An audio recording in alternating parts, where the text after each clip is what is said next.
Benarlah perkahwinan itu menundukkan pandangan. Anak-anak muda kalau tengok video ni, benarlah perkahwinan itu dia menundukkan pandangan. Meskipun kita mungkin tak berubah nak berubah sangat lagi, tapi sedikit sebanyak memang dia membantu.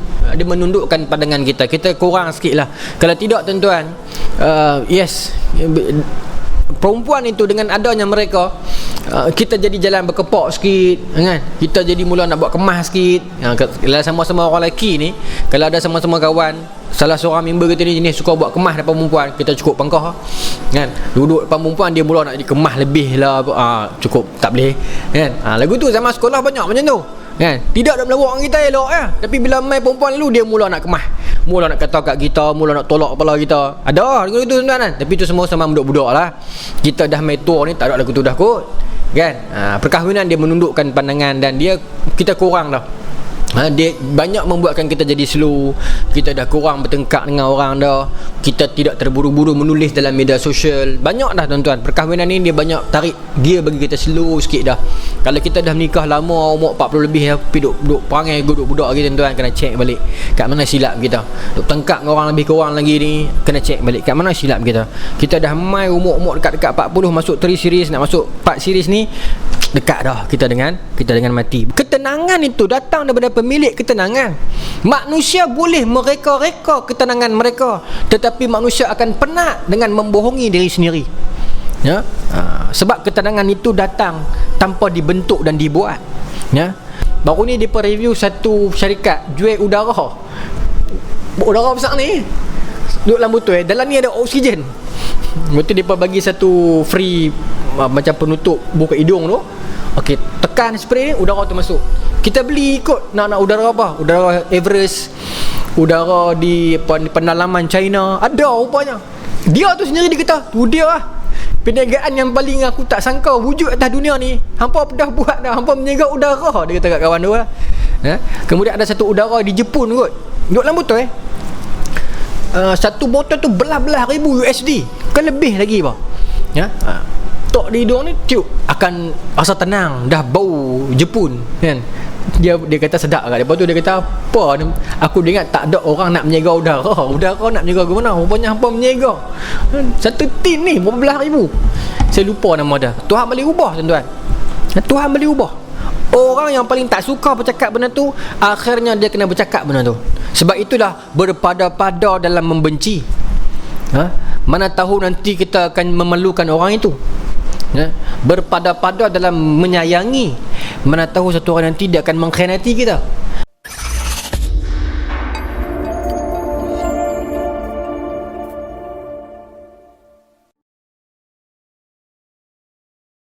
Bismillahirrahmanirrahim. Alhamdulillahilladzi khalaqal mauta wal hayata liyabluwakum ayyukum ahsanu amala wa huwal azizul ghafur. Asyhadu an la ilaha illallah wa asyhadu anna Muhammadan abduhu wa rasuluh.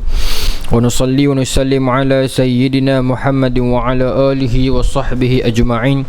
Radina billahi rabba wa bil islami dina wa bi Muhammadin nabiyya wa rasulah.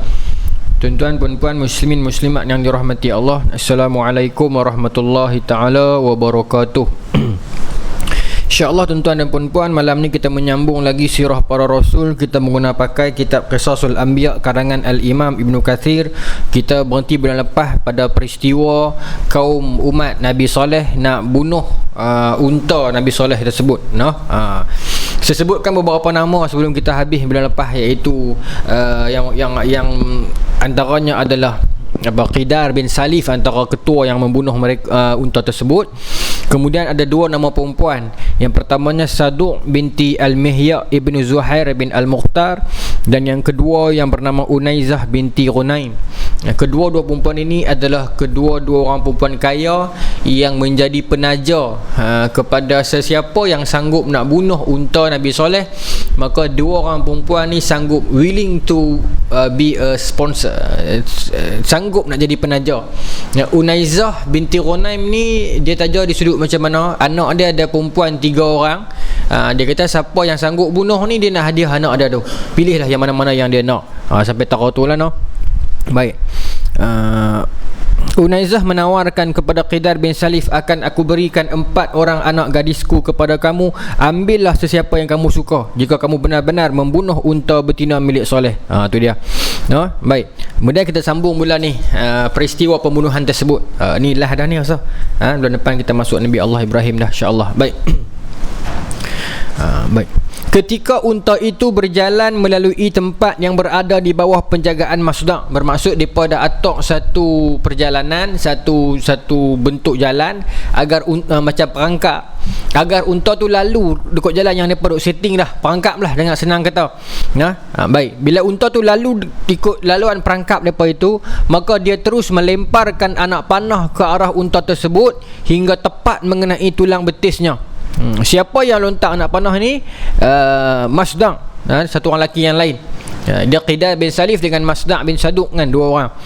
Dan 7 lagi orang pemuda lain yang membantu. 9 orang semuanya. Quran sebut 9 orang. Dengan angka 9 orang. Baik. Baik.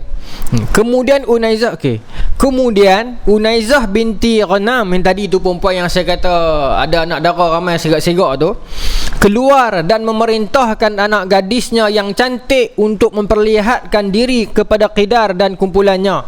Cerita dah tuan-tuan, kalau kita tengok dalam tafsir, selepas depa ni panah unta tu kena betih, tak mati lagi, tetapi depa jadi unconscious, depa jadi terkejut. Yalah, depa mula rasa macam betul tak betul kami buat kerja ni. Sebab mereka sendiri menyaksikan dengan mata dan kepala mereka kemukjizatan yang keluar daripada unta itu. Unta tu bukan mai daripada cara biasa, secara biologi biasa. Dia keluar daripada bukit. Dia keluar tu pula mengandung beranak pula. Depa sendiri menyaksikan benda tu, mengetahuinya. Memang tahu unta ni bukan mai, orang muda kita bukan kaleng-kaleng punya unta ni.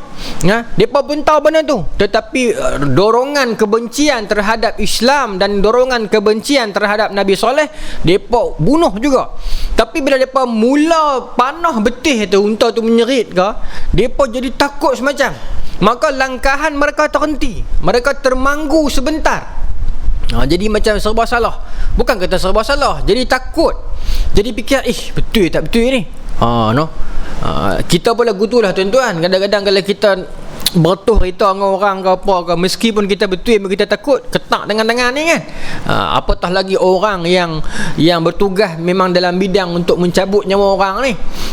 Dalam bahasa sastranya kita kata apa? Algojo yang tugas dia untuk tarik gear yang orang nak turun Allahu Akbar, tak mai. Nak gantung tu kan, yang tukang nak tarik twill tu, Algojo nama dia kan.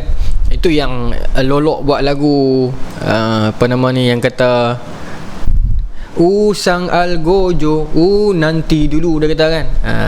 Nanti saat Algojo, nanti dulu, berikan ku kesempatan saat ini ke apa, untuk menyatakan kalimah sebenar. Maksudnya nanti saat Algojo, dengan tarik lagi tali ni, berikan masa sebentar aku nak mengucap, itu kata kalimah sebenar tu kan. Tapi orang yang bertugas bidang tu tak tahulah lagu mana mereka rasa kan. Tapi pokoknya adalah mereka ni bila dia buat lagu tu, dia jadi takut, terberhenti sat. Bila terberhenti sat, main sponsor tengok tak boleh jadi.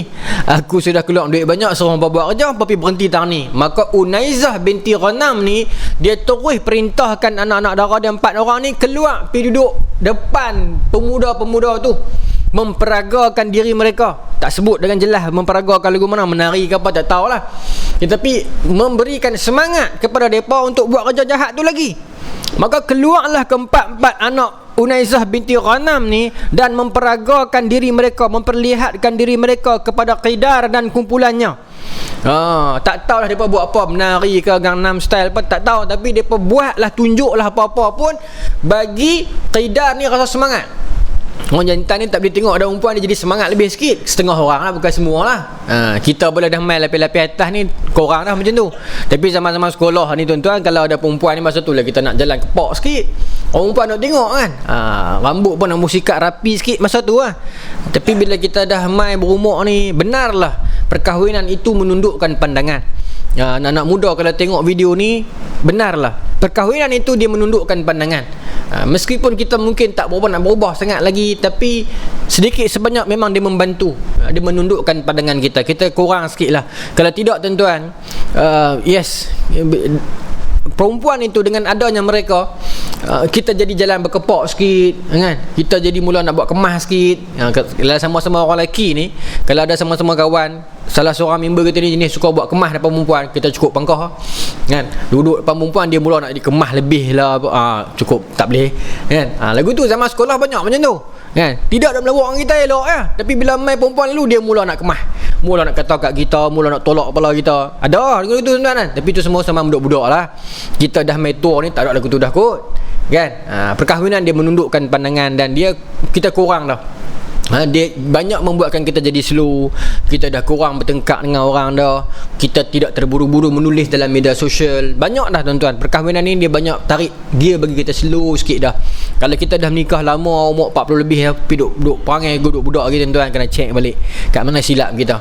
Duk tengkak dengan orang lebih kurang lagi ni, kena check balik kat mana silap kita. Kita dah mai umur dekat-dekat 40, masuk 3 series, nak masuk 4 series ni, dekat dah kita dengan mati. Bukan kata muda tak mati, muda pun mati. Tapi yalah, mati tak tahu bila. Tapi adatnya kata ni, tua ni dekat dengan mati ni. Kita tak tahu tuan-tuan. Bila-bila boleh mai. Baik. Maka qidar ni, bila dia tengok perempuan itu memperagakan diri mereka, maka menjadi bertambah semangat lah. Tu tambah semangat. Perempuan duk ada tengok ni, duk memperagakan diri. Saya rasa lah tuan-tuan, mungkin ini juga sejarahnya. Bila mana orang buat mana-mana match, orang buat mana-mana league, mana-mana pertandingan, mana-mana competition pun kena ada perempuan. Tak tahulah, ini pandangan peribadi, tak tulis dalam ni lah. Kita buat perlumbaan Grand Prix kan, kita nak tengok lah pelumba-pelumba tu, Rossi lah apa semua ni. Tapi pasal apa nak kena ada perempuan, nak kena pakai lagu tu ya? Kemudian F1 lah, apa-apa perlumbaan lah, kena ada perempuan juga duduk main bawa hantar barang ni, kuki-kuki pi balik ni, duk kena ada juga. Pasal nak menimbulkan semangat, tak tahulah menimbulkan semangat ke, mewarnai pertandingan tu bagi cantik ke. Sesungguhnya memang perempuan itu hiasan dunia. Al-Quran pun sebut ya, zuyina linnas hubbus syahawati minan nisa kan. Tuhan indahkan dunia itu dengan kecintaan kepada wanita. Dia tak kata ada lelaki. Pasal jarang orang buat nak hias majlis ni ada lelaki kan. Jaranglah orang nak buat tengah-tengah duk beratur nak berlumba kereta Formula 1 tu, lelaki duk pegang payung dengan misai, dengan berjambang apa, tak ada lagi lah. Selalunya depa buat perempuan lah. Tuhan uji kita tu. Baik. Dalam kes ni pun sama lah. Nak tiupkan semangat, maka ambil perempuan. Baik. Sambung. Bahkan dalam sirah Islam sekalipun, ketika mana Allahu Akbar, saya lupa, perang Yarmouk, perang dengan Rom tu, yang bila mana tentera Rom keluar ramai tu, tentera Islam tengok terkejut, depa ada yang patah balik.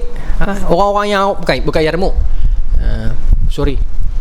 perang dengan Rom, Mu'tah awal 8 Hijrah. Yarmouk lah, sebab perang selepas daripada orang Mekah dah masuk Islam dah ni. Perang kemudian pada tu dah. Baik.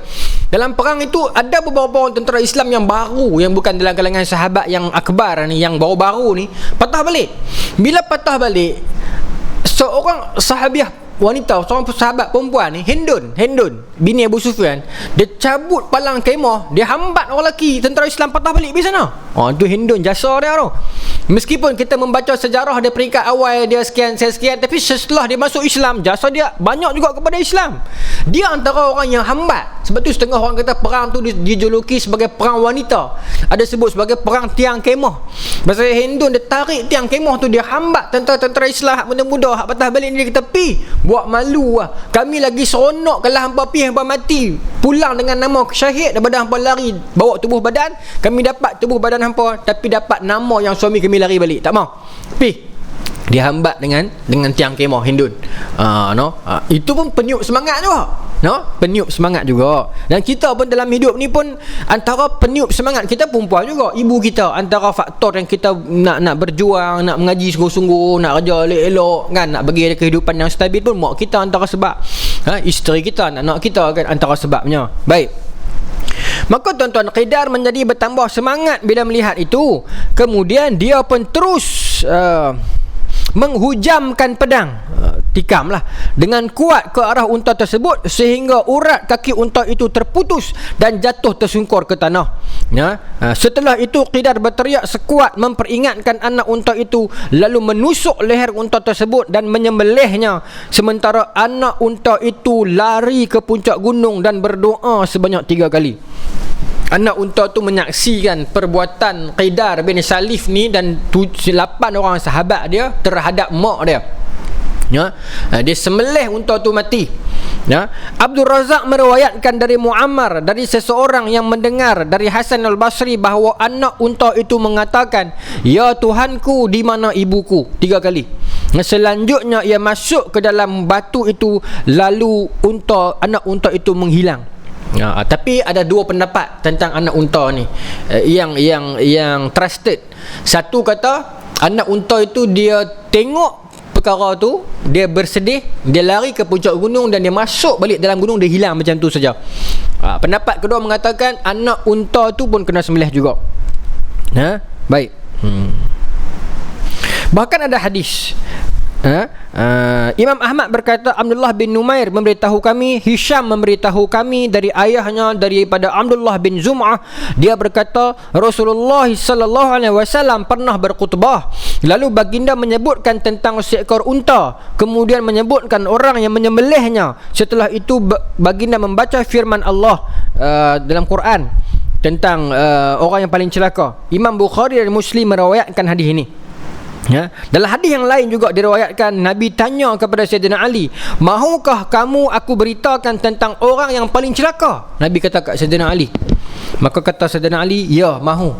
Lalu baginda meneruskan sabdanya, ada 2 orang. Seorang dari kedua-duanya berwarna agak merah dari kaum Samud yang menyembelih unta Nabi Saleh. Al-Hadis. Nabi sebut dengan 2 orang, iaitu kepala 2 orang hak punca tu. Qidar dengan Saduk tadi tu, Qidar dengan Masdaq, ditambah dengan 7 orang lain yang membantu.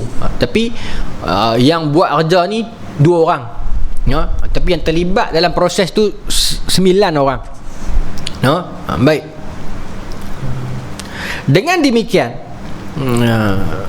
puncak kekafiran dari mereka itu datang dalam pelbagai aspek.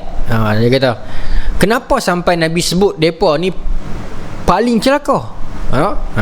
Dia sebab disebut dengan paling celaka sebab mereka ni celaka di dunia dan di akhirat lagi. Di dunia dan di akhirat. Bukan kita nak kata Firaun, Namrud semua tu tak celaka juga. Tapi bila Nabi sebut dalam hadis, Imam Bukhari riwayat kata mereka 2 orang yang paling celaka sebab nasib mereka tu malang, bukan kata di dunia, di akhirat. Bukan kata di akhirat saja, di dunia sekali. Kita akan tengok Pertama, mereka ni melawan Allah dan Rasul. Kedua, mereka ni minta disegerakan azab. Itu menurut Ibn Katsir. Tapi kalau kita tengok dalam sirah, yang menyebabkan mereka ni disebut sebagai paling celaka, paling malang lah. Celaka ni maknanya malang lah. Sebab mereka ni rugi di dunia dan di akhirat. Baik. Ulama menyebutkan bahawa ketika mereka menyembelih unta, orang yang pertama kali menyerang unta itu ialah Qidar bin Salif laknatullah alaih, sehingga unta itu terpelanting jatuh ke tanah. Lalu mereka beramai-ramai membunuh dan memotong-motong dengan pedang mereka. Ketika anak unta itu mengetahui akan perkara itu, maka ia lari ke atas gunung, menjauh diri dari mereka dan melenguh sebanyak 3 kali daripada atas gunung. Baik, dia bunuh unta tu. Kemudian dia pergi jumpa dengan Nabi Soleh. Dalam syarah yang panjang lagi, dia kata lepas bunuh, dia kerat potong, dia bagi kat orang kampung makan. Baik. Tapi yang dalam Quran dan dalam hadis sebut, selepas dia bunuh unta tu, dia terus pergi rumah Nabi Soleh dan dia bercakap benda yang dia kata, "Wahai Soleh, kami dah bunuh unta tu, so what's next?" Sebab bagi mereka selagi ada unta tu dia ancaman. So kita bunuh ancaman itu, tak ada apa pun. Maka dia pergi cabang, pergi rumah Nabi Soleh siap. Nabi bagi tahu, "Wahai Soleh, kami dah bunuh unta tu, so what?" Maka kata Nabi Soleh ni menarik, dalam surah Hud ayat 65, "Fa'anqaruha faqala tamatta'u fi darikum salasata ayyamin." Dia bunuh unta tu, maka kata Nabi Soleh kepada mereka, tamatta'u fi darikum, tak apa, balik rumah hampa bergembiralah selama 3 hari. Nabi Soleh long dengan 3 hari tu. Bila dia pergi beritahu kat Nabi Soleh, kami dah bunuh unta tu, risau Nabi Soleh ni, risau sangat-sangat pasal hampa sentuh barang Allah. Yalah, semua kita ni pun makhluk Allah Ta'ala juga, tapi tu diperingatkan dengan jelas, la tamassuha bisu, jangan sentuh dah dengan niat jahat, dengan jelas disebutkan. Tapi depa langgak juga, depa langgak juga. Dah lah depa langgak, depa pi cabak lagi, kami dah bunuh unta ni, so hampa nak buat apa? Hang nak buat apa Soleh? Nabi Soleh kata tamatta'u fi darikum salasata ayamin, tak apa, hampa bergembiralah di rumah hampa 3 hari. Aku bagi gambar 3 hari hang syok dulu, macam kita lah duk marah kat orang kan, apa hang gelak dulu, hang puas dulu, nanti saat hang boleh sakit, nanti saat hang boleh sakit, lagu tu lah. Nabi Soleh kata 3 hari aku bagi gambar. Hang nak bergembira puas-puas di rumah 3 hari ya, dalam lepas 3 hari hampa boleh habuan. Zalika wa'dun ghairu makzubin, wa'dun ghairu makzub. Ini satu perkataan yang kita kena lock ni macam Eli Mazlin no? Lock. Wa'dun ghairu makzub, janji yang tak didustai dah. Dalam konteks ayat ini kita akan tengok nanti kenapa Nabi Allah Saleh tutup dengan perkataan wa'dun ghairu makzub, janji yang Tuhan takkan U-turn dah. Hampa menyesal ke, hampa jadi gimana kalau lepas dalam 3 hari ni tak ada apa dah. Berlaku tak dekat kita? Berlaku. Dalam situasi macam mana, nyawa dirorah-rorah dah, roh dah kan, dirorah-rorah dah, tak boleh buat apa dah. Okay? Ataupun menjelang kiamat, matahari dah naik belah barat dah, buat lagu mana pun tak boleh buat apa dah tutup dah pintu tu, lagu ni lah. Tapi untuk mereka awal lagi, habis dah cerita untuk hampa dah cabak Tuhan. Okey, lah ni ada masa lagi 3 hari bergembira lah. Lepas tu akan mai satu benda yang Tuhan takkan patah balik dah. Hang berguling lagu mana pun ala kasim pun tak patah balik dah. Wa'dun ghairu makzub ni yang kita cukup takut ni, janji yang Tuhan takkan U-turn dah. Baik. Baik. Pembunuhan yang mereka lakukan terhadap unta betina itu berlangsung pada hari Rabu, pada petang hari. Ke-9 orang sebagaimana yang disebutkan sebelumnya bermaksud hendak membunuh Soleh pada malam itu. Selepas Nabi Allah Soleh kata macam tu petang kat depa, hari Rabu depa pergi bunuh, terus depa pergi rumah Nabi Soleh bagi tahu, kami dah bunuh, apa nak buat apa kat kami dah ni. Nabi Allah Soleh kata tak apa, hamba cabak Tuhan aku, 3 hari aku bagi kat hamba. 3 hari lah. Lepas tu hamba boleh habuan apa tak tahu, hamba boleh sakit apa tak tahu, hamba ketahuan apa tak tahu. Tapi 3 hari mau duduk nanti. Ini psikologi tuan-tuan. Tunggu tu pun penderitaan, penantian suatu penderitaan. Lagu kumpulan Fabian kan dulu, penantian itu satu penyiksaan tuan-tuan. Sungguh nak nanti benda tak sudah ni, oi takut. Dan bayangkan kita menantikan benda yang kita tahu dah nak boleh sakit, tapi tak tahu sakit ke mana nak kena ni. Seolah-olah kita duduk tang ni, kita duduk nampak dah ribut, duduk talamai, duduk nampak dah nak lari mana tak dan dah, duduk nampak, duduk tunggu siksa. Kita duduk beratok ramai-ramai di depan ruang tamu rumah Tok Mudim, nak tunggu giliran, nak potong sat gini, takut tak kira lah tunggu tu pun dah siksa dah. Sebab tu setengah orang dia ambil satu orang panggil self defense mechanism, dalam istilah psikologi, dia bangkit cunggit pergi dulu, dia panggil in vivo exposure. Daripada aku tunggu lama, aku susah hati, biar aku pergi kena dulu kan. Mungkin setengah dari tuan-tuan pernah mengalami pengalaman itu dia memang ada teori dia. Kita duk tunggu nak cucuk BCG dia, tunggu nak cucuk BCG ke, tunggu nak cek nak cabut gigi ke zaman sekolah. Takut ni kawan seorang dah keluar ambil sakit lah ni, apa-apa pun aku pergi kena dulu lah. Sakit tak sakit pergi main nak kena juga, aku pergi dulu. Tu memang ada dalam psikologi. Apa-apa biar aku kena dulu lah. Memang tahu dah sakit lah, aku tunggu lama pun kena juga, biar aku pergi dulu. Tapi Tuhan tak izinkan macam tu. Tuhan tak segerakan azab lagi lepas 3 hari. Tapi abang siap-siap, lepas 3 hari hamba kena. Maka dalam tempoh 3 hari duk tunggu tu susah hati ya, semua perut lah. Sebab tu kata yang azab yang kena kepada kaum Nabi Soleh ini, dia berupa azab yang bersifat fizikal dan azab yang bersifat psikologikal. 2 jenis azab. Tuhan bagi betul-betul pasal hampa usik makhluk unta Allah. Baik. Maka 9 orang tu susah hati, tak dan tunggu 3 hari. Malam tu depa berkumpul pula. Ya, depa kata tak boleh jadi. Pasal Soleh nak buat apa ni? Dia nak minta doa kat Tuhan dah. Apa kita nak jadi ni? Iman tu duk main dah tu sebenarnya tu. Percaya dah tu. Iman tekap percaya lah, bukan yakin. Percaya dah. Nak jadi apa-apa kat depa. Kalau sungguh kata depa berani, sungguh kata kalau depa kata kufur sungguh-sungguh, depa tak takut. Tapi depa takut. Bukan Nabi Soleh cop dari depa apa pun, habaq ya, tunggu 3 hari lepas tu apa boleh sakit. Tu pun susah hati dah. Ya, duk tak diam dah, makan tak lalu dah.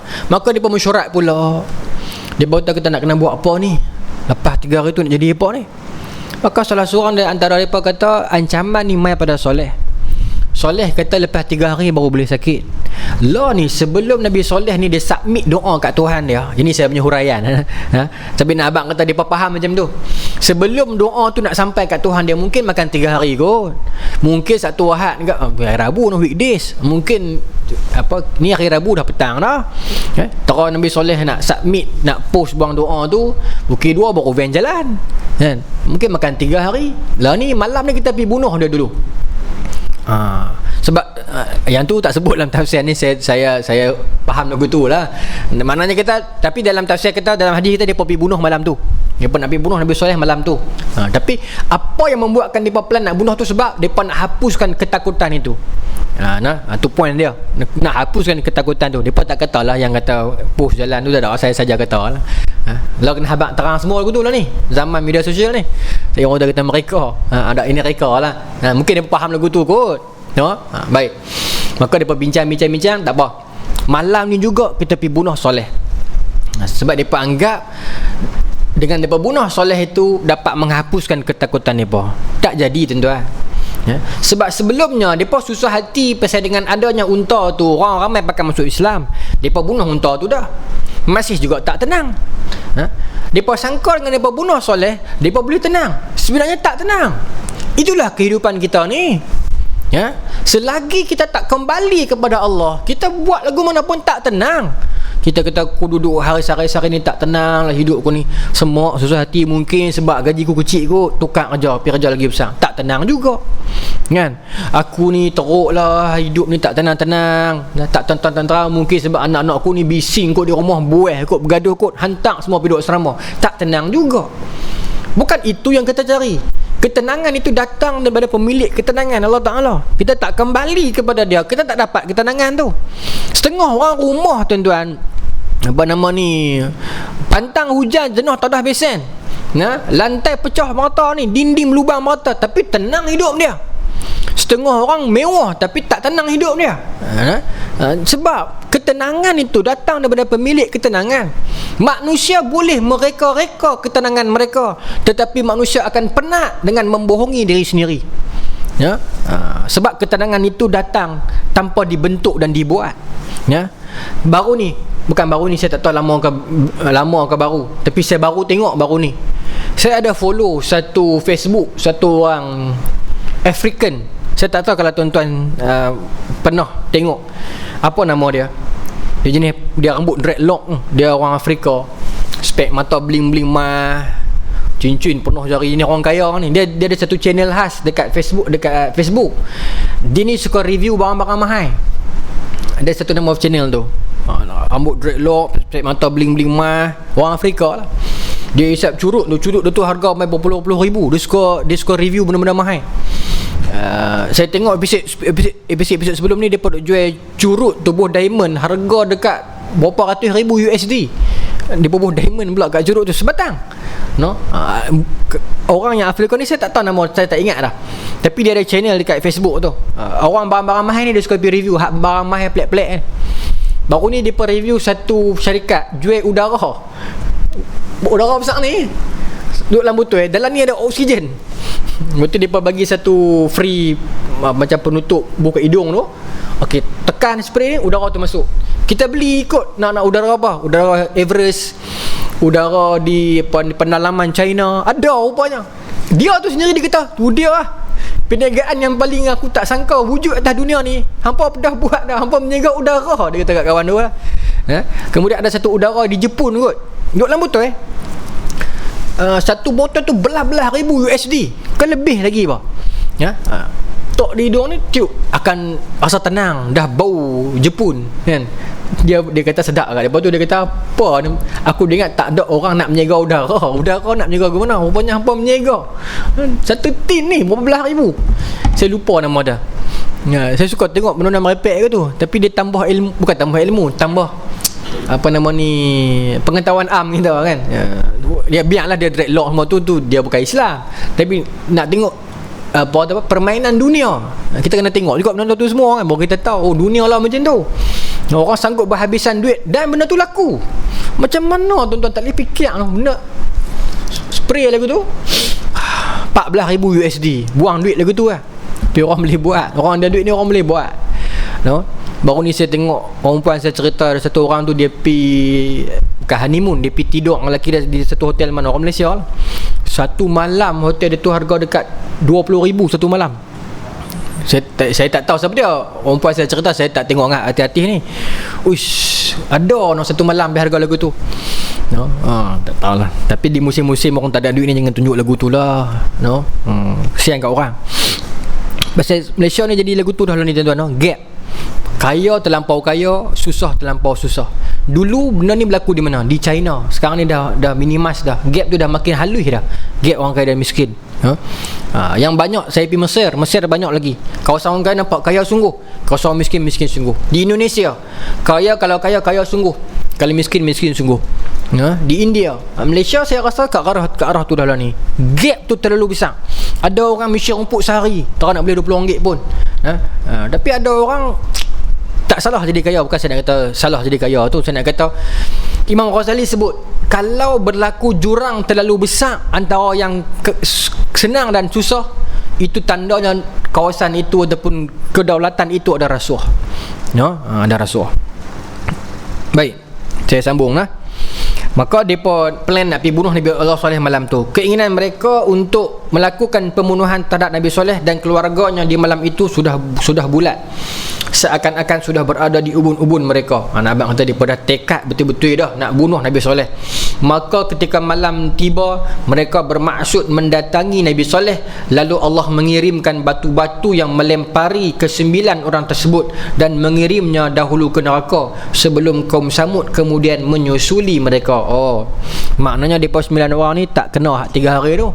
Pasal malam tu mereka niat Nabi bunuh Nabi Soleh, datang batu-batu daripada neraka dilemparkan kepada mereka. Mereka merasakan azab, mati mereka malam tu juga. Hari Rabu malam tu mereka mati juga. Mereka mati malam tu juga. Jadi yang akan kena azab psikologi 3 hari ni siapa? Umat yang lain. Itu yang datang syarah yang kata daging tu pakat-pakat makan.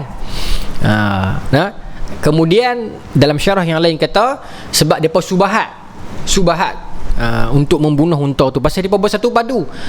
Yang saya cerita tadi tu, Unaizah binti Ghunaim kan, keluar duit, keluar bagi anak-anak dara dia, pakat support aku nak bunuh unta tu, sedangkan unta tu tak kacau mereka pun. Maka pakat kena. Jadi bermulalah kiraan hari yang pertama esoknya, yakni hari Khamis.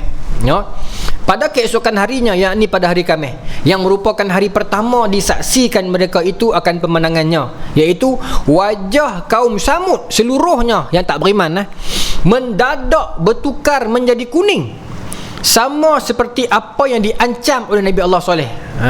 Maknanya esok tu hari Khamis, muka dia semua ni mengkit-mengkit, tidak ni tengok bini hang kena demam kuning ke apa? Kata kau orang abang pun kuning.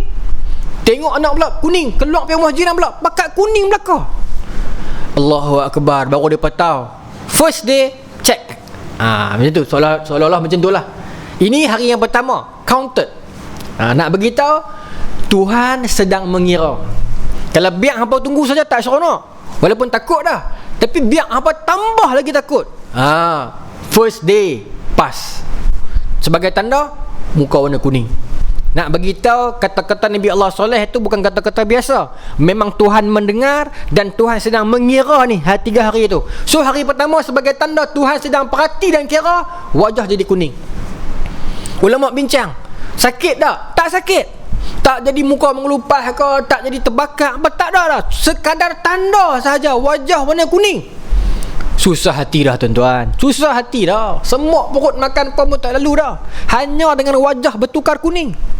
Tuan-tuan, Tuhan tak payah buat sakit, Tuhan pegang hati lah. Susah hati lah kita ni. Baik, saya pergi laju sikit lah sebab saya nak habiskan malam ni juga Nabi Allah Soleh. Baik, kemudian pada hari Jumaat, yakni pada hari kedua, wajah mereka berubah menjadi merah. Daripada kuning tadi tu, esoknya wajah tu tukar jadi merah pula. Nak bagi tahu ini hari yang kedua. Tu tujuan dia, tu psikologi tu. Ni 2 hari dah nah. 2 hari dah nah. Lagu mana tuan-tuan kalau kita diuji dalam keadaan demikian, nak tunggu esok ni. Saya cuba, bila saya baca yang ni, saya cuba bayangkan macam mana aku nak rasa feel cerita ni kalau kita jadi banduan akhir. Kita tahu dah kita nak mati hari Jumaat ni, kata bahasa orang Islam akan digantung hari Jumaat. Kemudian kita duk tunggu hari ni sehari wadan mehbab. Ni hari Rabu dah nah. Tak tenteram duduk tu. Esok tunggu nak lupa tak boleh. Esok order main pula. Ni Khamis dah nah. Allahu Akbar. Tak terus duduk kita tuan-tuan. BA banduan akhir. Tak tahulah kehidupan dia macam mana tu. Saya duk masuk ceramah juga di dalam penjara tu. Banduan akhir ni depa ni ada sedikit kelebihan. Tapi saya rasa kalau disuruh tukar, mereka pun tak mahu kelebihan tu. Kelebihan mereka ni lebih istimewa berbanding banduan lain. Mereka dah lebih, orang kata apa, macam mereka boleh komplain makanan, mereka boleh bebas sikit dalam tu. Kalau waris-waris mai pun mereka boleh jumpa tu, tak payah beratok. Dengan macam waris lain kena beratok, mereka tak payah beratok dah. Kelebihan sikit. Dan makanan mereka pun sedap sikit. Ayam, mereka makan ayam mereka tak ada tulang buang siap-siap. Tapi warden kata bukan sebab tu, sebab takut mereka bunuh diri. Lepas tu tulang buang siap-siap. Dan menantikan hari. Tapi tu kata mereka ni boleh komplain dekat bahagian masakan tak sedap, kali ni makan tak sedap, boleh komplain.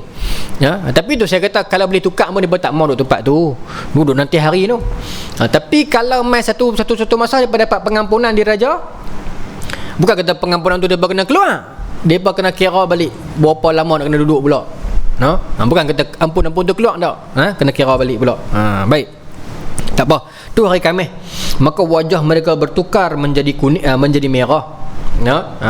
Maka ada dalam kalangan mereka berteriak mengatakan, aduh, telah berlalu 2 hari dari ketentuan.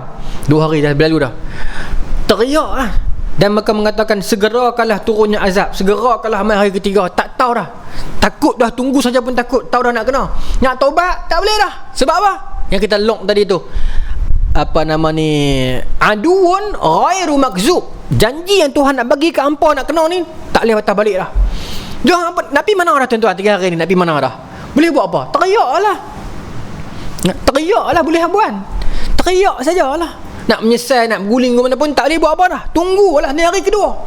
Allah, cepatlah mai azab. Minta cepat azab, bukan sebab tak berani sangat, pasal apa namanya, berkecamuk dah otak ni, senak pokok-pokok ni, susah hati sangat-sangat dah. Lagu tu dah. Tuan-tuan, azab fizikal dengan azab psikologi mental ni, saya rasa azab mental lagi dahsyat tu. Kita tengok dalam YouTube, orang putih mai buat apa nama ni, dokumentari tentang GGK, grup gerak khas kan. Tuan-tuan pun tengok saya rasa. Astro History, tapi di YouTube ada. Kan dia kena lari berapa puluh kilometer tu. Saya ingat satu dialog satu orang pelatih komando ni kata, first 5 km tu kita lari dengan riang, kita lari dengan fizikal. Tapi lepas pada tu kita tak lari dengan fizikal, kita lari dengan otak. Dia kata otak mesti mau kuat. Tu kan, otak ni cukup kuat ya. Baik. Maka hari kedua muka depa jadi merah. Baik. Pada okey, baik. Maka pada hari ketiga, daripada hari-hari mereka bersenang itu, tak senang lah, tapi ini sebagai kiasan. Dalam hadis sahih Muslim, apa nama ni, Musannaf Ibn Abi Shaybah juga riwayat, Ibn Abi Shaybah ada yang sama, tapi dalam beberapa lafaz yang berlainan sikit.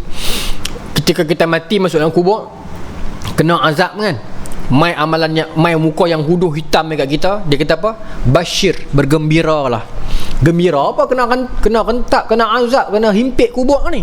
Tapi itu sebagai orang kata apa, azab juga tu. Itu sebagai azab juga. Azab apa? Azab psikologi juga tu. Kita tengah serabut kepala otak, dia main-main bergembira lah, kan? Kita kena buang kerja, mibur main-main tahniah kena buang kerja, sakit hati, kan? Kita kehilangan ahli keluarga, meninggal dunia, orang main-main meninggal, alhamdulillah, kita dengar geram, sakit hati-hati ni. Lagu tu lah. Sebab tu Nabi Allah Saleh kata bergembira. Gembira apa? Tak gembira, susah hati lah. Baik. Maka datang pada hari yang ketiga, yang ini pada hari Sabtu, Khamis, hari pertama, Jumaat, Sabtu, hari ketiga hari Sabtu, bunuh hari Rabu. Baik. Maka datang hari yang ketiga, wajah mereka berubah warnanya menjadi hitam. Daripada warna kuning tukar merah, tukar hitam.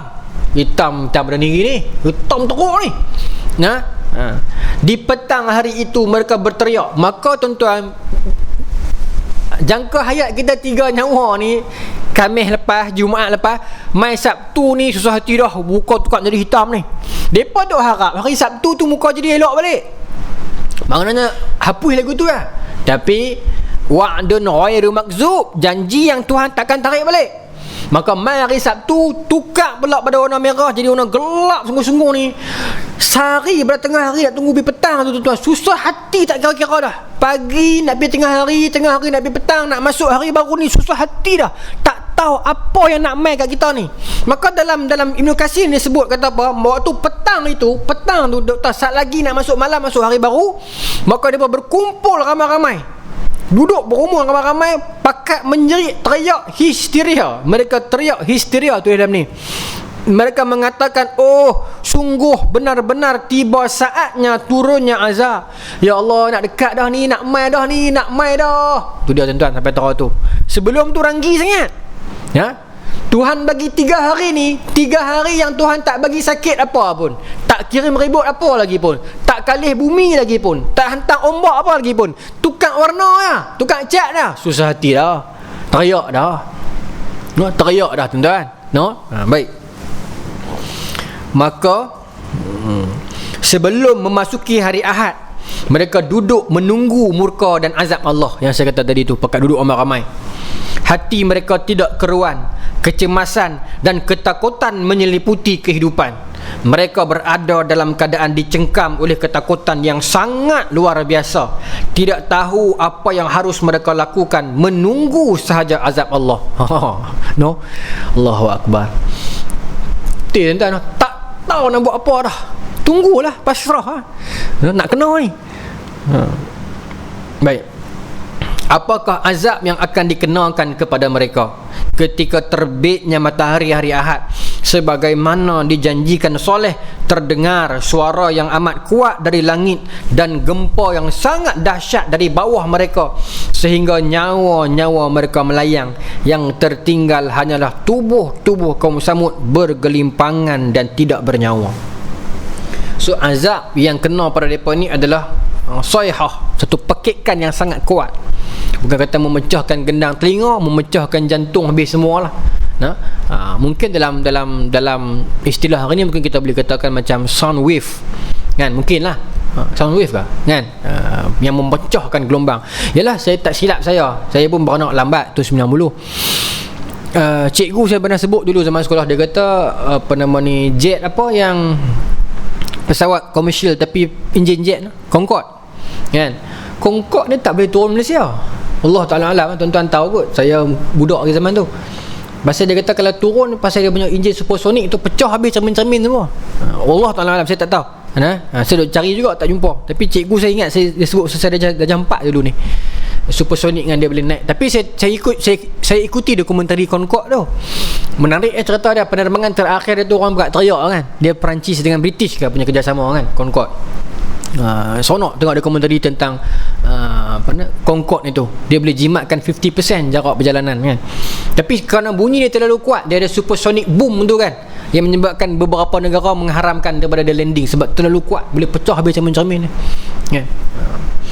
Tuan-tuan perasan tak? Saya tak tahu, saya duduk di rumah kampung, rumah papan, bila guruh di langit, kalau bunyi guruh kuat, dia bergegar habis meja-meja ni. Rumah tuan-tuan saya tak pasti, tapi rumah saya bergerak, cermin bergerak. Tapi bila kita duduk rumah, kita buka muzik kuat, tak bergerak pula. Sini ramai orang cerdik pandai penjelasan sains dia, saya tak tahu, saya duk cari ke. Bergerak, guruh kuat, tapi tak adalah kuat macam kita buka muzik tau. Tapi buka muzik tak bergerak. Bila guruh tu mungkin dia gegaran bumi kot no. Dia main bergerak, kita rasa bergerak. Saya kalau guruh hujan saya cukup takut, ambil keluar, ambil mak saya nak minta ambil yang tawar. Saya takut. Jadi guna saya dengan abang sepupu, kami 2 orang. 2 orang saya 30, abang sepupu saya 36. Bau guruh di langit bunyi, saya susah hati dah. Takut daripada kecil kot. No, fobia daripada kecil, tak tahu fobia apa, tapi takut semua. Bila main guruh hujan ni dia takut. Sengap menyorok, tua dah. Anak kecil tak takut, kita takut. Mesti jadi takut. No? Baik. So takut ni tak boleh buat-buat. Takut ni tak boleh buat-buat. Saya cerita kat tuan-tuan tu lepas kan, yang saya hampir jatuh bot dekat Mukahid tu, yang kami pi hiking tu, balik naik bot, depan up bendera merah, tak boleh lalu naik bot. Kami pergi lalu juga. Lepas tu terumbang ambing tak tahu nak habang lah. Hampir keluar tuan-tuan, takut naik bot. Hampir keluar takut. Hari tu lah orang perempuan ajak naik feri. Katanya lah masa tu pakat naik takut tuan-tuan, duk naik feri sengak lah kereta ni. Orang perempuan keluar bawa anak, kita luar kereta sengak, takut. Saya tak boleh. Fobia, takut ni tak boleh buat-buat. Dia main sendiri, you know. Anak abang kata berani, kita depan orang perempuan berani takut apa kata, duk laikon sat, ambil keluar dengan bawa anak. Padahal hati takut kan. Tapi tak habaq bila tengok video ni dia tahu pula. Baik. Tapi nak abang kata takut ni tak boleh mohong, dia jadi sendiri, no. Baik. Okey, sambung. Tu baru dunia no, akhirat tak bayang. Boleh bayang tuan-tuan dalam kubur seorang-seorang. Allahu akbar. No. Baik. Kemudian saya nak habis juga boleh tuan-tuan lah. Sebab saya ada lagi satu muka aja. Bunyi dah kan? Baik. Cepat sikit lah. Suasana menjadi hening dan beku, semuanya menjadi bangkai. Tidak ada roh dalam tubuh mereka. Para ulama menyatakan bahawa tidak ada seorang pun yang tertinggal daripada kaum Samud, baik kecil maupun besar, laki maupun perempuan, kecuali seorang perempuan. Seorang yang tinggal. Semua mati ni yang tak beriman ni. Yang beriman pakat keluar awal pergi dah. Ikut Nabi Soleh dah. Yang tak beriman ni pakat mati. Jadi macam tunggu-tunggu kurma ni, semua pakat mati. Tuhan jadikan seorang yang tak mati. Nama dia Kalbah binti Al-Salqi. Ia juga dipanggil dengan sebutan Az-Zari'ah. Dia ialah seorang wanita kafir yang sangat memusuhi Nabi Soleh. Maknanya tuan-tuan tengok azab yang kena kat kaum Nabi Soleh ni, dia berperingkat-peringkat. Yang bunuh 9 orang tu kena awal.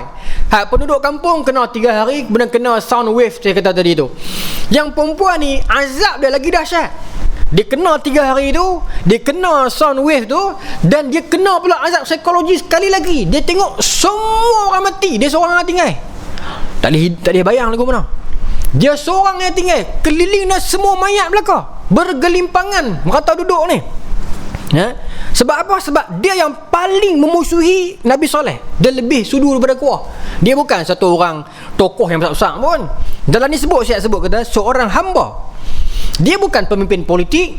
Dia bukan satu orang menteri-menteri yang duk berdialog dengan Nabi Soleh. Dia bukan orang yang penting, bukan JKK kampung apa. Dia cuma hamba yang duk di cerak kampung, duk di dapak-dapak masak lagu tu ya. Tapi dia yang paling benci Nabi Soleh. Berlaku tak dalam suasana dunia hari ni, berlaku. Kadang-kadang yang di atas tu tak tahu mana, kita yang bawah ni siapa pun tak kenal, lebih pada orang atas ni. Tengkap kemai ni, maki orang yang kita tak suka ni, kemai punya maki ni, kalah pada orang yang kenal. Politik lah selalunya macam tu kan. Marah sungguh-sungguh ni, maki sedap-sedap. Padahal yang di atas tu sak lompat sana, sak lompat sini kan.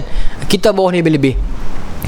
Dulu berlaku dah. Yang hamba ni lebih pada orang lain. Maka Tuhan jadikan semua pakat mati, tinggal dia seorang. Tengok apa dia buat. Setelah menyaksikan azab yang menimpa orang kampung dia ni, penduduk kota ni, segera dia berangkat menuju ke satu perkampungan Arab. Tak boleh tunggu lama lah, tunggit lah. Dia lari pergi satu perkampungan Arab. Baru bunyi. Ni bunyi semayang ke bunyi azan? Bunyi azan. Boleh ke baik. Maka dia pun angkat kaki, dia lari pergi satu perkampungan Arab. Ini menarik sebab Setelah dia sampai di sana, dia mendatangi beberapa orang yang hidup, yalah, di perkampungan lain, di kawasan lain, bukan kawasan Hijr, kaum Samud ini. Maka dia sampai kepada perkampungan itu, dia memberitahukan, menceritakan kepada mereka apa yang berlaku selama ni, apa yang menimpa kaum dia.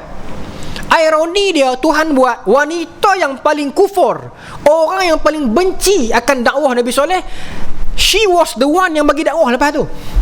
Ironi dia. Meskipun dia tak plan benda tu, tapi dia yang paling benci, dia yang keluar memperingati. No? Sebab apa? Dia pergi beritahu kat kaum tu, dia kata, ni dia nasib yang kami terima. Kami lawan dengan Soleh, kami tak mau terima arahan dia, dakwah dia, kami bunuh pula unta yang kami minta keluar. Habis orang kampung saya kena bunuh cerkah, kena guruh lintang habis, mati habis. Dia cerita kat orang kampung tu. Maknanya secara ironi dia yang paling musuh dengan dakwah, akhirnya dia yang buat kerja dakwah secara dia tak sedar. Meskipun tak ada pahala dah lah masa ni, dia akan mati juga, tapi sengaja Tuhan tundakan kematian dia, nak suruh dia pergi buat keluar berita ni. Sagi dia akan mati kah? Sagi dia akan mati juga ni. Cuma saja Tuhan buat sebagai orang kata apa, pengajaran kepada kita. Tuhan boleh ubah, tuan-tuan. Tuhan boleh ubah. Orang yang paling tak suka bercakap benda tu, akhirnya dia kena bercakap benda tu. Sebab itulah berpada-pada dalam membenci. Mana tahu nanti kita akan memerlukan orang itu. Berpada-pada dalam menyayangi. Mana tahu satu orang nanti dia akan mengkhianati kita. Apa-apa pun, don't give 100% lah. Sebab 100% hanya milik Allah. Kecintaan kita kepada manusia cukup 50% sudah. Kebencian kita kepada manusia, kalau boleh jangan ada lah. Sebab kita tak tahu satu nanti kita mungkin akan perlukan dia. Takut kita malu balik. Semua macam perempuan ni dah. Tapi masa ni dia tak malu apa dah. Dia pergi cakap kami kena teruk lah. Dia jadi suruh tak tahu, tak boleh kawal, unconscious. Maka dia meminta air. Ni sebut nah, dia minta air. Susah habis, mau bekat mati habis dah. Lapang ayak tak kira-kira dah ni. Pergi kampung orang cerita macam orang gila ni, minta ayak nak minum sikit. Dan dia meminta air kepada mereka. Setelah dia meminumnya, maka dia terus mati. Dia minum mati. Tak sebut dalam ni ayat azab apa yang dia terima kan, mungkin kita tak tahulah, berbanyak rahsia Allah kan. Mungkin dia minum tu menggelegak apa tak tahu, mati dia. Dia mati. Tapi ironi yang menariknya, dia pergi keluar bagi dakwah pula. Baik. Kemudian ada satu lagi yang lain, Abu Ruqhal. Ada satu riwayat yang lain, Imam Ahmad riwayat kata ada seorang lagi tak mati. Baik. Ada hadis riwayat Imam Ahmad. Saya baca Rumi dia, janganlah kamu bertanya tentang tanda-tanda bukti kenabian, kerana hal itu sudah pernah ditanyakan oleh kaum Nabi Soleh. Nabi pesan kat kita, jangan minta-minta lah bukti. Pasal benda tu umat Nabi Soleh pernah minta dah. Dan unta betina itu muncul dan kembali ke celah batu. Ke celah batu ini, masa tu Nabi duduk di lembah itu. Okey. Unta betina itu meminum air, ini semua cerita dari itu. Kemudian azab dia adalah Allah membinasakan semua mereka yang berada di bawah langit, kecuali seorang sahaja yang sedang berada di tanah haram, dalam lingkungan tanah haram. Para sahabat bertanya, siapakah orang itu ya Rasulullah? Baginda menjawab, dia ialah Abu Ruqhal. Setelah dia keluar dari haram, dia pun terus ditimpa azab. Ada dua pendapat. Yang pertama pun disandarkan oleh hadis, yang kedua pun disandarkan oleh hadis juga. Imam Ahmad kata yang selamat tu bukan perempuan, laki. Abu Ruqhal nama dia. Dia tak kata laki, tapi Abu Ruqhal ni laki lah. Abun, dia bukan umum kan. Baik. Kata Ibnu Katsir, hadis ini sesuai dengan syarah Muslim, dengan syarat Muslim, dan tidak ada sedikit pun dari hadis ini terdapat dalam kutubus sitah. Hadis ni dalam kutub sitah yang 6, Bukhari, Muslim, Abu Daud, Nasa'i, Ibnu Majah ni tak ada riwayat. Tapi ikut nama-nama perawi ni, syarat dia lepas dah untuk Bukhari, Muslim, dia kata. Ibnu Katsir kata. Dalam ilmu hadis kita kata apa? Mustadrakat maksud hadis yang diriwayatkan oleh para perawi ni semua lulus KPI, seperti mana KPI yang ditetapkan oleh Imam Bukhari dan Muslim. Tapi hadis tu tak ada dalam Bukhari, Muslim. So ulama yang datang kemudian ni ambil hadis tu bawa masuk dalam satu kitab khas, kitab Mustadrak. Antara yang buat Mustadrak adalah, yang terkenal adalah Al-Hakim. Itu maksud kitab Mustadrak. Baik. Kemudian ada satu hadis yang lain menceritakan, ini hadis riwayat Abu Daud. Ada dua hadis. Satu riwayat oleh Imam Ibn Jarir At-Tabari, satu Imam Abu Daud. Yang pertama kata, Nabi pernah menceritakan kepada para sahabat ketika melewati kawasan Mekah ni, Nabi kata, ini adalah kubur Abu Ruqhal. Dia ialah seorang daripada kaum Samud. Waktu azab itu dia berada di dalam lingkungan tanah haram. So berkat kemuliaan tanah haram, dia dihalang daripada azab. Tetapi ketika mana dia keluar daripada sempadan tanah haram, maka azab yang menimpa kaum dia tu kena dekat dia. Maka dia dikuburkan di sini, kata Nabi. Bersama-samanya dikuburkan sebatang emas sebagai tanda. Abu Ruqhal ini dia mati, kemudian dia ditanam dengan sebatang emas. Kemudian ada satu kaum yang singgah ke kubur itu, lalu pergi ke kubur itu membawa pedang masing-masing dan mencari emas tersebut. Lalu mereka mengambil emas itu. Saya tak tahu kepercayaan orang dulu kot tanam mayat dengan emas. Hadis Ibnu Jarir At-Tabari. Kemudian Abdul Razak berkata ada hadis yang lain, benda yang sama juga, tapi riwayat Abu Daud menyebutkan benda yang sama. Ditanam di situ dan dikubur di situ bersama sebatang emas. Maka orang ramai pergi ambil emas tu, buat pelari dah. Menurut Ibnu Katsir, mereka datang beramai-ramai ke kubur Abu Ruqhal, mengeluarkan batang emas itu dari dalam kubur yang ada bersama-samanya. Demikian menurut hadis yang berstatus Hasan Aziz. Aziz bermaksud dia bukan mutawatir, dia tak ramai sangat yang riwayat, tapi dia tak kurang sangat, dia aziz, dia dua tabaqat dia dua jalan. Tapi hadis ni dia jadi orang kata apa, ni teknikal lah, dia jadi orang kata syawahid, dua riwayat. Satu ambil daripada Abdullah bin Umar, satu daripada Ismail bin Umayyah. Tapi Ismail bin Umayyah ni dia mursal, sebab dia bukan sahabat. Sebab Ismail bin Umayyah memberitahu kami bahawa Nabi bersabda, bermaksud dia skip sahabat, mursal. Tapi Ismail bin Umayyah ni dia siqah, dia meninggal 137 Hijrah. Cuma dia skip, dia tak sebut nama sahabat. Jadi mursal. Jadi dhaif lah hadis ni. Tapi untuk sirah tak ada masalah. Dia bukan untuk hukum hakam yang melibatkan halal haram, bukan perkara akidah. Tak ada masalah untuk sirah. Baik. Maka sebagai penutupnya tuan-tuan, Ibnu Katsir datangkan sebuah hadis tentang Nabi pernah, tuan-tuan pun tahu hadis ni saya rasa, Nabi pernah melewati mayat ataupun kuburan orang musyrikin Mekah selepas peristiwa Badar. Perkara yang sama juga pernah dikatakan Nabi ketika baginda berbicara kepada orang-orang kafir yang terkubur di medan Badar. Setelah 3 malam berlalu, Nabi melewati tempat itu. Nabi berhenti menghadap kubur itu. Sedang baginda berada di atas kenderaannya, baginda berkata, "Wahai penghuni kubur, apakah kamu telah mendapat kebenaran janji oleh Tuhan kamu? Kerana sesungguhnya kami telah mendapat kebenaran janji oleh Tuhan kami." Ini cerita dalam sirah, dalam hadis pun ada. Memang dalam hadis lah cerita ni. Iaitu setelah peristiwa Badar, Nabi naik kuda, Nabi pergi dekat kubur. Ada kata bukan kubur mayat lagi, tak tanam lagi, tapi Nabi pergi panggil seorang-seorang. Abu Jahal, seorang-seorang Nabi panggil. Nabi kata, macam mana? Okey ke hamba dalam kubur tu? Seronok lah? Hamba dapat janji tak dapat janji Tuhan berhala hamba? Nabi kata lagu tu.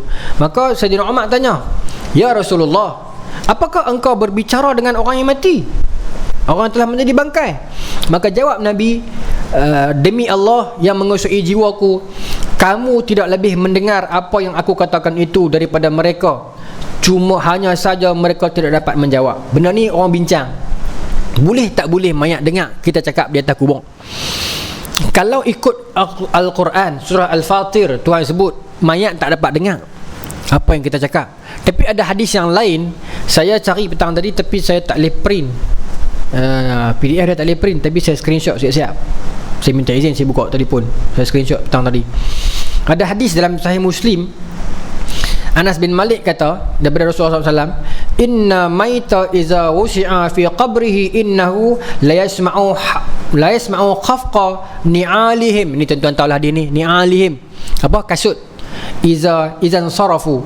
Kata Nabi, Anas bin Malik riwayat, ini hadis riwayat Imam Muslim, Nabi kata sesungguhnya mayat dalam kubur dia boleh dengar tapak kasut orang yang tinggalkan dia tu. Dia boleh dengar tapak kasut. Baik. Sebab tu ada ulama yang kata mayat tak boleh dengar suara orang kubur, suara orang di atas. Sebab berdasarkan ayat Quran itu. Okey.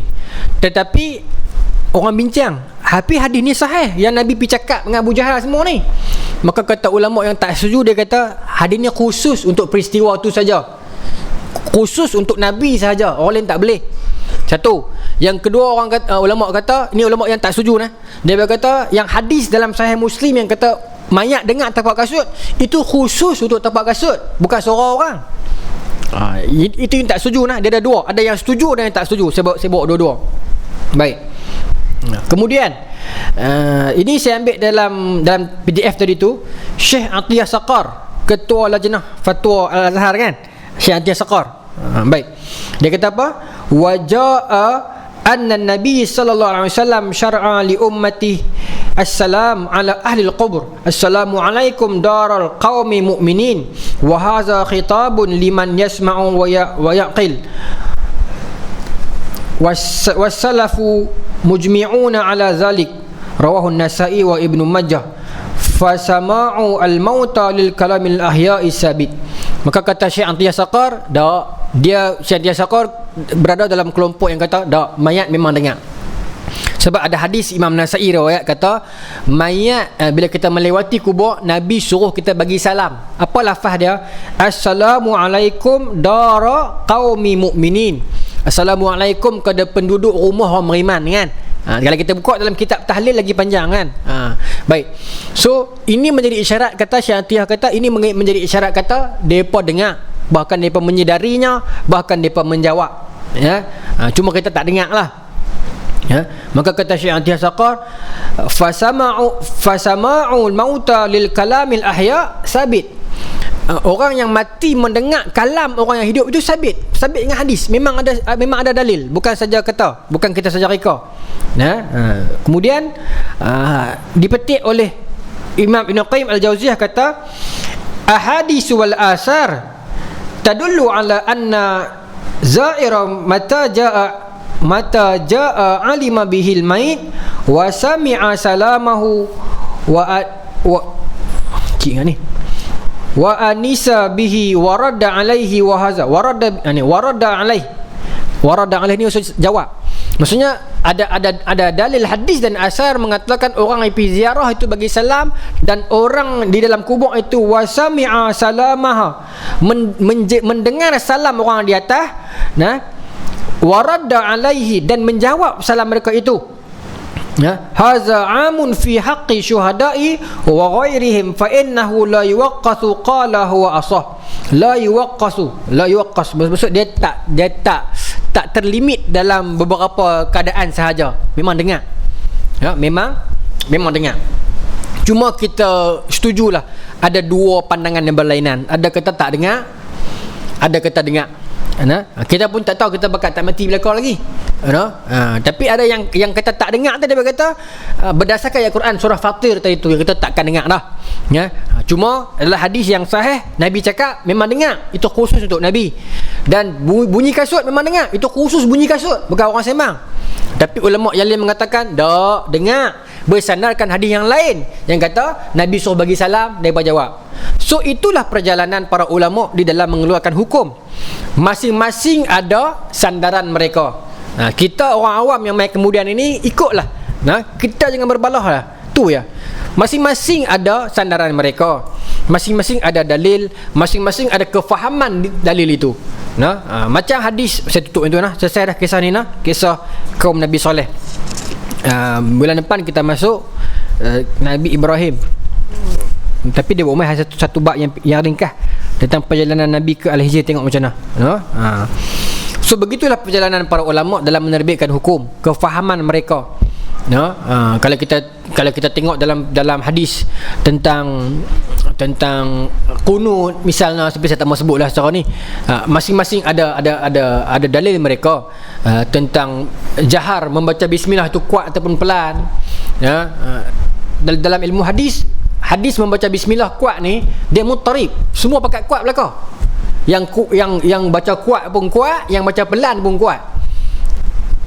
Tapi adalah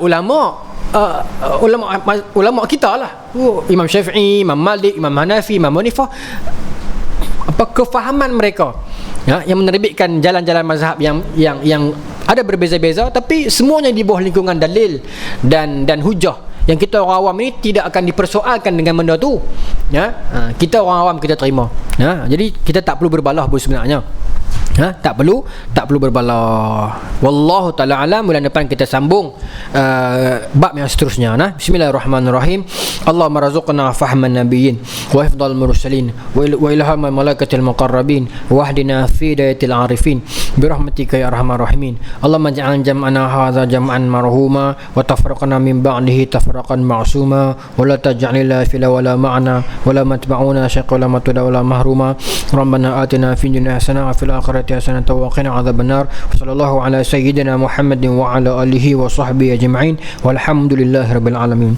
Assalamualaikum warahmatullahi taala wabarakatuh.